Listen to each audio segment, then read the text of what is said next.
नफरत की आग में बुआ ने उजाड़ा अपनी भतीजी का घर। मोहतरम नाजरीन, अस्सलाम वालेकुम। आज आपको एक ऐसी कहानी सुनाने जा रही हूं जिसे सुनकर आपके रोंगटे खड़े हो जाएंगे और अपने रिश्तों के बारे में सोचने पर मजबूर हो जाएंगे कि कहीं हमारे आसपास कोई ऐसा तो नहीं जो हमारी खुशियों को देखकर उनसे जलन महसूस करता हो। एक बार मेरी जिंदगी में एक ऐसा वाकया पेश आया जिसे मैं ताहयात भूल नहीं सकती। वह वाकया कुछ इस तरह है कि एक ऐसा दिन जो मैं कभी भूल नहीं सकती, वह दिन था 13 अगस्त का। उस दिन मेरी दुनिया वीरान हो गई थी, मेरी दुनिया बर्बाद हो गई थी, मेरा सब कुछ लुट गया था। मैं पूरी तरह से हताश महसूस कर रही थी। ये वाकया है आज से 20 साल पुराना, जब एक रोज हमारे घर हमारी बुआ रहने आई हुई थी। उन्होंने इठला इठला कर कहना शुरू कर दिया था कि मेरी बेटी अलीशा का रिश्ता एक बहुत बड़े बिजनेसमैन लड़के से हो गया है। ये सुनकर मेरे पापा जी भी बहुत खुश हुए और उन्हें बधाई देने लगे। हमारी बुआ हम लोगों से बहुत नफरत करती थी और हमेशा हम लोगों को नीचा दिखाने की फिराक में लगी रहती थी।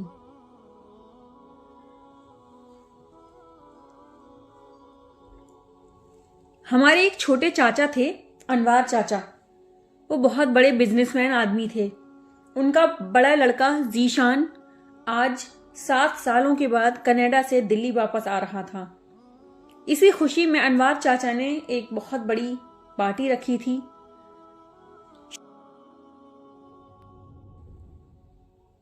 शाम को हम सारे घर वाले उनके घर जाने के लिए तैयार हो रहे थे। मैं भी जब अपने कमरे से तैयार होकर बाहर निकली तो मेरी छोटी बहन ने मुझे देखते हुए कहा, बाजी आप इस काले सूट में बहुत ज्यादा खूबसूरत लग रही हो। मैंने उसे मुस्कुराते हुए डांटा, चल झूठी, चलो अब जल्दी से चलते हैं। पार्टी में मैंने महसूस किया कि जीशान की नजर मेरे ऊपर है। वो बार बार मेरी तरफ मुस्कुरा मुस्कुरा कर देख रहा था, लेकिन मैं उसे नजरअंदाज कर रही थी। रात ही में हम लोग पार्टी से वापस आ गए। अगले दिन जब मैं कॉलेज से वापस घर आई तो अनवार चाचा जीशान के साथ मेरे घर आए हुए थे। उनके जाने के बाद मुझे मालूम हुआ कि वो मेरा रिश्ता लेकर आए थे और पापा जी ने भी मेरा रिश्ता जीशान के साथ कर दिया है और अगले महीने हमारी शादी भी है।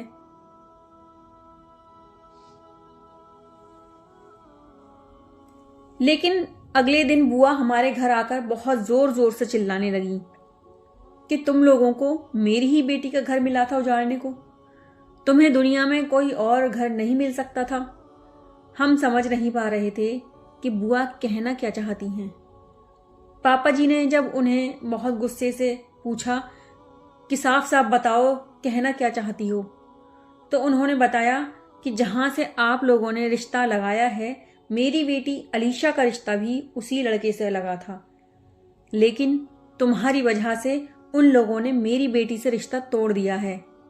ये सुनकर पापा जी को बहुत गुस्सा आया और फौरन अनवर चाचा को फोन करके घर बुलाया और उनसे इस बात की हकीकत मालूम की तो उन्होंने बताया कि ये औरत झूठ बोल रही है, हमने इसकी लड़की के साथ रिश्ता जोड़ा ही नहीं था।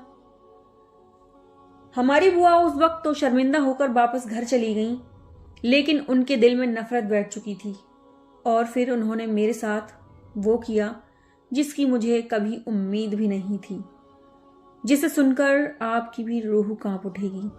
मोहतरम नाजरीन, इंशाल्लाह वीडियो पसंद आएगी और पूरी ज़रूर देखें और मेरे चैनल को लाजमी सब्सक्राइब कर लें, जिससे मेरी हौसला अफजाई और मेरी बहुत सपोर्ट हो जाएगी। अगले महीने मेरी शादी जीशान के साथ हो गई और हम दोनों खुशियों भरी जिंदगी गुजारने लगे। लेकिन एक रोज अचानक मेरे ससुर की मौत हो गई।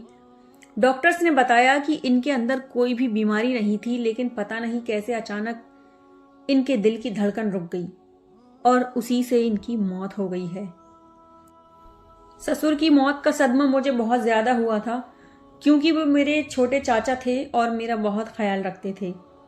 अभी इस बात को 1 हफ्ता भी नहीं गुजरा था कि मेरी सास एक दिन बाथरूम में नहाने के लिए गई और बहुत देर तक बाहर नहीं निकली। मैं घबरा कर बाथरूम के पास पहुंची और दरवाजा खटखटाने लगी, लेकिन अंदर से कोई जवाब नहीं आ रहा था। मैंने जाकर जीशान को बताया तो उसने भी आकर दरवाजा खटखटाया, लेकिन कोई जवाब न मिला तो उसने वो दरवाज़ा तोड़ दिया। अंदर देखते ही मेरे तो होश उड़ गए। जीशान बहुत ज़ोर ज़ोर से रोने लगा। मेरी सासू माँ ने अपने ही हाथों से अपना गला दबा लिया था। उनके बाल नल में फंसे हुए थे और वो मर चुकी थी।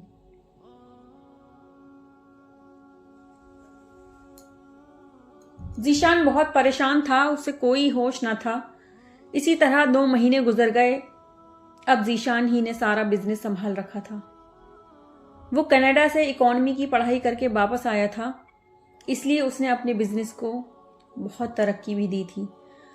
उसने एक बड़ी फैक्ट्री बनवाई। उस फैक्ट्री को बनवाने में उसने बहुत सारा पैसा खर्च कर दिया था। लेकिन अचानक ही मेरे ऊपर एक बहुत बड़ी मुसीबत आ गई कि एक दिन हमारे घर एक नौकर ने आकर बताया कि मालिक, फैक्ट्री अचानक ज़मीन के अंदर धंस गई है और बहुत से मजदूर भी मारे गए हैं। ये सुनकर जीशान के तो होश उड़ गए। उसने फैक्ट्री के पास जाकर देखा तो वहाँ कुछ नहीं बचा था, सब कुछ बर्बाद हो चुका था। हमारा बिजनेस घाटे में जाने लगा। यहाँ तक कि वह दिन आ गया कि हमें अपना घर तक बेचना पड़ा। हम एक किराए के घर पर रहने पर मजबूर थे। मुसीबतों ने इस घर में भी हमारा पीछा नहीं छोड़ा था। एक रात मैं लेटी सो रही थी कि तभी अचानक मुझे घर में किसी के बहुत तेज चीखने की आवाज़ सुनाई दी। मैं उठकर बाहर गई तो मुझे ऐसा लगा कि किचन के अंदर कोई मौजूद है। मैं चलती हुई किचन की तरफ गई तो अंदर देखकर मेरे होश उड़ गए। एक बहुत ही बड़ा काला कुत्ता अंदर बैठा गोश्त नोच नोच कर खा रहा था। तभी मुझे अपने पीछे किसी की आहट महसूस हुई। मैंने पीछे मुड़ के देखा तो एक उड़ता हुआ साया मुझे अपनी तरफ बढ़ता नजर आया। उसे देखकर मैं बेहोश होकर गिर पड़ी। जब मुझे होश आया तो जीशान मेरे पास बैठा हुआ था। मैंने उसे सब कुछ बता दिया। वो भी बहुत परेशान था और फिर उसने मेरे बालों में हाथ फेरते हुए कहा, जान, मुझे तो लगता है कि हम लोगों पर किसी ने जादू टोना करवा दिया है। ये उसी का असर हमें नजर आता है। हम कल चलकर किसी नेक बाबा को अपनी परेशानी बताएंगे। जीशान की बात पर मैंने हाँ करते हुए सर हिला दिया।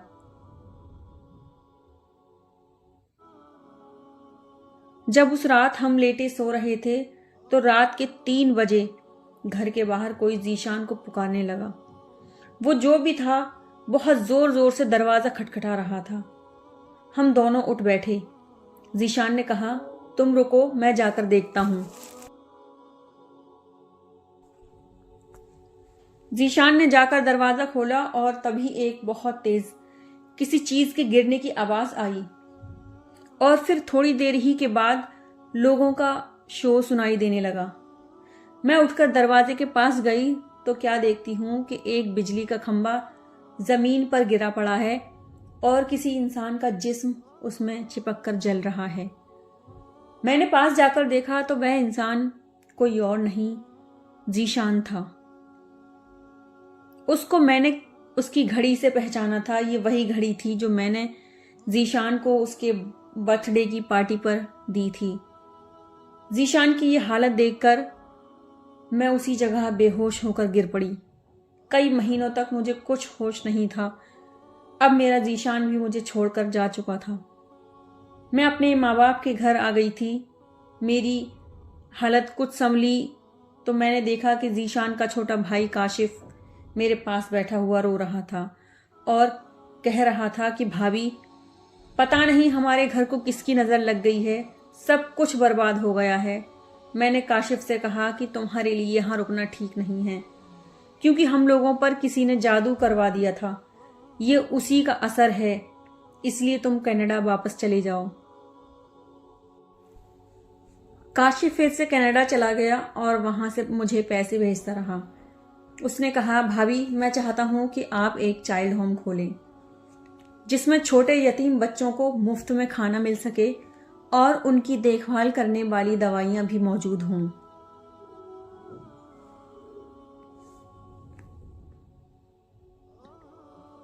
काशिफ की बात पर मैंने एक चाइल्ड होम खोला मुझे उसमें बहुत तरक्की मिली और हर तरफ मेरी नेकी का चर्चा होने लगा।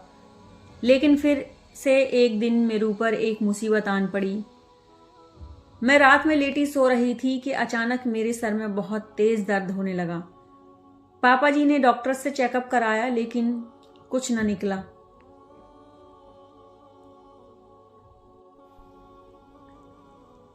मेरी एक दूर की बुआ ने आकर पापा जी से कहा, भाईजान आप इस बच्ची को किसी बाबा को दिखा दें, मुझे तो इस पर जादू टोने का असर लगता है।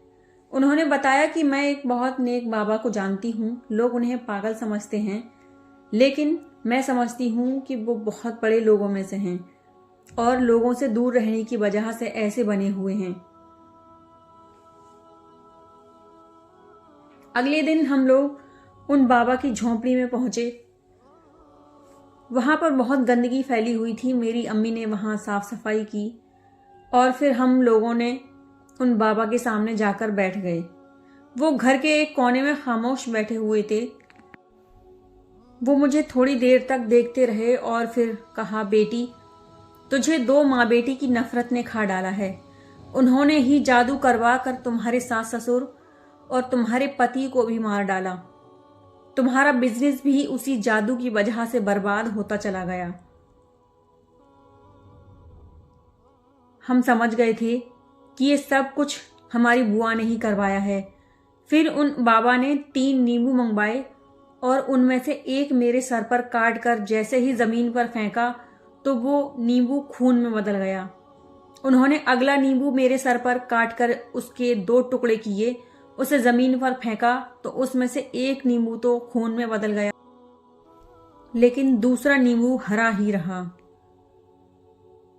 फिर उन्होंने तीसरा नींबू भी काटा और उसे जमीन पर फेंका तो वो दोनों सही सलामत थे।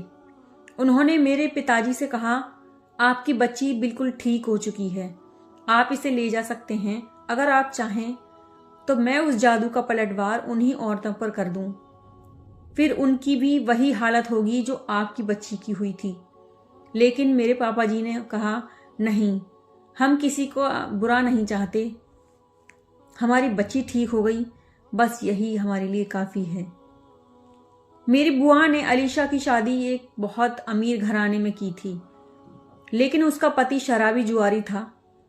उसने कुछ ही दिनों में अलीशा को तलाक दे दी और अब वो अपनी माँ ही के पास रहती थी।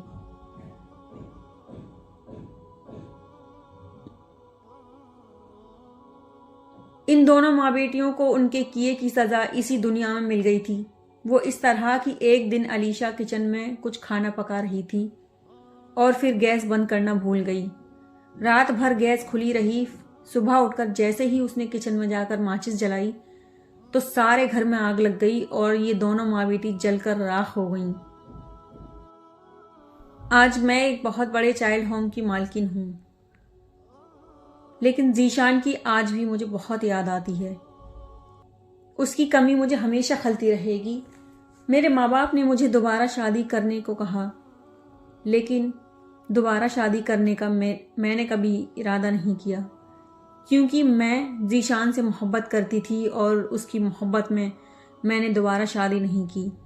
उसकी याद को ही एक सहारा बनाकर अपनी ज़िंदगी गुजार लूँगी। Thank you for watching.